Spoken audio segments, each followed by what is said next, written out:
11 years. That's how long I kept a secret savings account with my best friend's name on it. Not because she asked me to, because I trusted her more than I trusted myself. I need you to hold that number for a second. 11 years, because by the time I finish telling you what happened in month 132, you'll understand why that number is the whole story. My name is Caroline Marsh. I'm 37 years old. I'm a licensed speech language pathologist in Portland, Oregon, and I specialize in pediatric cases. Kids who can't find their words yet. That's my job. I help people say the things they can't quite get out. The irony of that is not lost on me now. I grew up in Beaverton, 20 minutes west of the city, middle child of three. My parents divorced when I was 11, which is apparently the optimal age for learning that the people who love each other most can still pull the ground out from under you without meaning to. I've been renting the same two-bedroom apartment in the Selwood neighborhood for 6 years. Hardwood floors, a kitchen window that faces the backyard of the house next door, where a retired man named Howard tends roses every Saturday morning without fail. I run the Springwater Corridor Trail on Tuesday and Thursday mornings before work.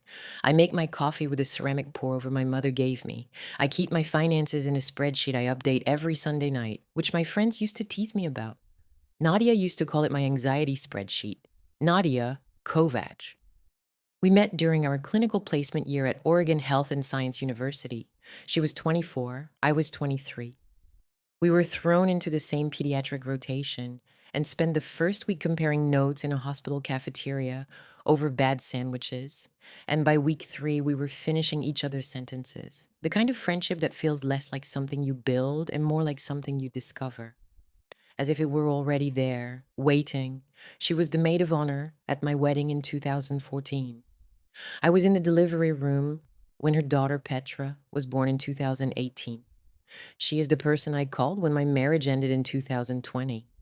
And she is the person who drove 40 minutes at 11 at night to sit on my kitchen floor with a bottle of wine and say absolutely nothing, which was exactly the right thing. I don't know how to overstate what she meant to me. I've tried to find the right sentence for 2 years and I haven't found it yet. I probably won't. The savings account was her idea originally. 2013, the year we both finished our clinical hours and passed our licensing exams. We were making real money for the first time. Not much, but real. Nadia had grown up in a family that lost almost everything in the 2008 crash. Her parents had to sell their house. Her father worked 2 jobs for 4 years afterward. She had a particular, specific anxiety about money that she didn't hide. She said, I want us to have a fund, something separate from everything, something just for us. She meant a friendship emergency fund. The concept was that we'd each contribute $200 a month, automatic transfer into a joint savings account. If one of us hit a wall, a gap between jobs, a car breakdown, a medical bill, we could pull from it without embarrassment. No owing, no asking, just a safety net that belonged to both of us equally. We set it up at her credit union on a Wednesday afternoon and went to happy hour after. I remember feeling warm about it, proud of us, like we were adults doing an adult thing together. For 11 years, we each transferred $200 a month. $200 times 2. Contributions times 12 months times 11 years. I'll let you do the math, but I'll tell you the answer. $52,800. That is the number that mattered. That is the number I didn't check closely enough. Here's something I've learned about myself. I avoid looking at things I'm afraid of, not the obvious fears, the subtle ones, the ones dressed up as trust. I never looked carefully at the account statements. They came to my email once a month and I opened them just long enough to confirm the balance had grown. Then I archived them. Nadia managed the account. She'd suggested that arrangement early on. She had more experience navigating the credit union's interface, she said, and she'd flag anything unusual. It made sense. It was easier. I let it be easier. That's a choice I made. I want to be clear about that. We had a rhythm in our friendship the way long marriages develop rhythms. Saturday morning farmer's market if the weather held. A standing Thursday night phone call when our schedules allowed. Dinner at her house the second Sunday of each month, where her husband, Dren, made elaborate Balkan food and her daughter, Petra, showed me drawings she'd done at school. I watched Petra grow from a bundled infant into a 7-year-old, who had opinions about which cloud shapes were interesting and which ones were boring. I was in Nadia's life in a way that felt structural, and she was in mine. When my divorce finalized, it was Nadia who helped me reconstruct my budget. When I was deciding whether to take a higher paying position at a private practice across town or stay at the school district where I'd built my caseload, I called Nadia before I called my mother. She had good instincts about money. She understood risk. She was the practical one. That was the story I'd always told about her. It was a story she'd helped write. The moment I found out started with something routine. I was doing my Sunday spreadsheet. January this past year, it was raining in Portland in January, so that's redundant. And I had the radio on, low, and a cup of tea going cold on the desk beside me. I was updating my columns and I opened the email archive to pull the most recent statement from the joint account. The balance was $9,240. I stared at it. I opened the statement from December. $9,380. I opened November. $9,510. I opened October. $9,640. The account was declining at exactly $130 a month. Each month, $130 was being withdrawn. Not in one transfer, but in two. 60 and 70. Split, which made them harder to notice at a glance. I went back further. July, June, May, the same pattern. I went back a full year. The withdrawals had been happening for at least 13 months that I could see clearly, and the amounts varied slightly in the months before that in a way that was harder to parse. I calculated forward from what the balance should have been given our contributions and a standard interest rate. The account should have held somewhere between $51,000 and $53,000. It held $9,240. That is the moment I understood something I still can't fully name. It wasn't just the money, it was that for however long this had been happening, and I didn't know yet how long, Nadia had been making a calculation every time she saw my name on that account. She had looked at it and chosen something I still don't entirely understand over and over again for what turned out to be 4 years. The missing money was $43,560. I didn't call her that night. I made another cup of tea and sat with the spreadsheet open until the window went dark and Howard's house next door went quiet. And I turned the numbers over in my mind the way you turn a strange object in your hands, trying to understand what it is before you decide what to do with it. I want to be honest about the week between that Sunday and when I finally asked her directly, because it's important and it's not comfortable to describe. I didn't call a lawyer. I didn't go to the credit union. I didn't tell anyone. What I did was go back through 11 years of the way I'd understood our friendship. And I started looking at things I'd trained myself not to see.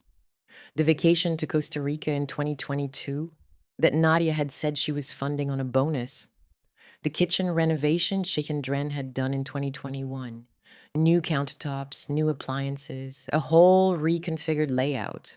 The used car she'd bought for cash that same year, which I thought was sensible, and now made me feel sick. The comments over the years about money being tight, said in the same breath as mentions of a new thing, a trip, a plan. I'm not saying all of that was funded with what she took. I don't know that. I may never know that. But here's the thing I sat with in the hardest part of that week. Why had I never asked when she mentioned things? Why had I never done the math? Was I being gracious, giving her the privacy I'd have wanted for myself? Or was I protecting a version of her I needed to be true? Was I choosing not to know because knowing would mean I'd have to change something I didn't want to change? I don't have a clean answer. I think it was both. I think I had been so committed to the story of the friendship that was the most stable thing in my life after my marriage ended, that I had made myself incurious about her. I'd handed her my trust like a blank check and called it love. That's not entirely her fault. That's something I did. I drove to her house on a Saturday afternoon in late January. Her daughter was at her parents' place for the weekend. Dren answered the door, which I hadn't anticipated. I said I needed a few minutes with Nadia alone and watched something move across his face, and I'm not surprised. Something more like a door closing quietly behind his eyes. Nadia was in the kitchen. She had a dish towel over her shoulder, and she smiled when she saw me. And for 1 second, I almost let myself believe I'd made an error, that there was an explanation I hadn't thought of, that this was all a mistake, that would resolve itself in the next 60 seconds into something we would laugh about eventually. I put my phone on the counter with the account statements pulled up. I said, I need you to explain the withdrawals. She looked at the screen for a long time. The dish towel stayed on her shoulder. Outside, someone's dog was barking 2 houses down. She said, it got out of control. I said, how long? She said, 4 years. I didn't raise my voice. There was no version of this where raising my voice would have helped me. I asked her to explain where the money had gone, and she did, slowly, in the holding way of someone who has rehearsed for a conversation they hope would never happen. Credit card debt. A period where Dren's business contracted and their income dropped. The kitchen renovation had gone over budget. She'd intended to repay it. She'd been transferring a little back each month. I had noticed that, the $200 still coming in. And she'd told herself it was temporary until it wasn't. I said, why didn't you tell me you were struggling? She didn't answer that right away. When she did, she said, because you would have given it to me. And then I would have had to be someone who took money from you. This way I could tell myself it was a loan I was managing. That sentence is the thing I keep returning to because it's the most honest thing she said, and it's the most devastating. She had reframed theft as self-sufficiency. She had protected her own self-image at the cost of mine. I asked for the account information changed to my name only. She agreed without negotiating. I told her I needed time. She nodded. I left. The drive home is the part I can't really describe. The Willamette was gray and flat under the January sky, and I drove across the Selwood Bridge without feeling my hands on the wheel. It was like moving through water, like the world had continued on its usual schedule, while something underneath it had shifted permanently. The legal part was uncomplicated comparatively. A joint account means joint access, and recovering funds from a joint account holder is a murkier process than you'd think. I spoke with a financial attorney who told me my options, and they were limited and emotionally expensive. I could pursue civil litigation, which would take years and damage us both publicly. I could file a police report, which felt grotesque. The idea of Nadia in a courtroom, Petra growing up with that. Or I could negotiate a private repayment agreement. We signed a repayment agreement in March, drawn up by my attorney. She will repay $1,500 a month until the $43,560 is cleared. Dren co-signed it. It is notarized. It is as formal as any document I have signed in my adult life. And it has Nadia's signature at the bottom in her handwriting that I've known for 15 years, which is the detail that still catches me sideways sometimes. People ask me if we're still friends. It's always the first question. The answer is that I don't know what to call what we are now. We have spoken 4 times since January. The conversations are short and careful, like walking on ice you're not sure will hold. She has not asked for forgiveness in a direct way, and I haven't offered it. I think we are both waiting to see what we become when the repayment is finished. Whether clearing the financial debt also clears something else, or whether it just closes the transaction. There is a grief in this that I wasn't prepared for. Not a loud grief, a quiet one that shows up in ordinary moments when I pass the farmer's market on Saturday and don't have anyone to text about the good strawberries, when a difficult case at work makes me want to call her because she always knew what to say. Grief for a version of myself that believed I was good in knowing people. Grief for the friendship I thought I had and the one I apparently had. These are not the same thing. I understand that now. The friendship I experienced was real. The friendship she was living inside was something different. And I don't know exactly what that was, and I may never fully know.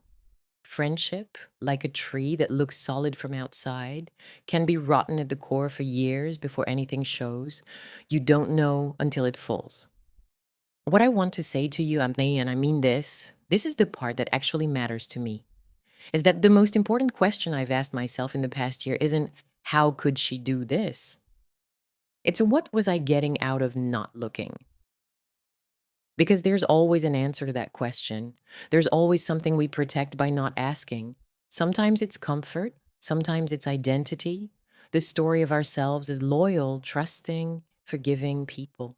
Sometimes it's just the relief of not having to rebuild something.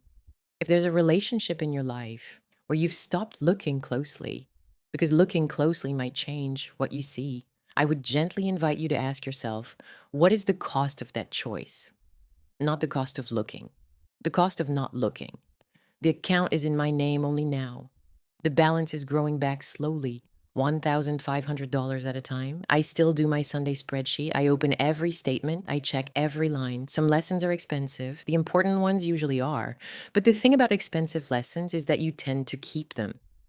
I don't need this story to have a clean ending. What I need is for it to be true. If something here landed for you, leave a comment. I read everyone.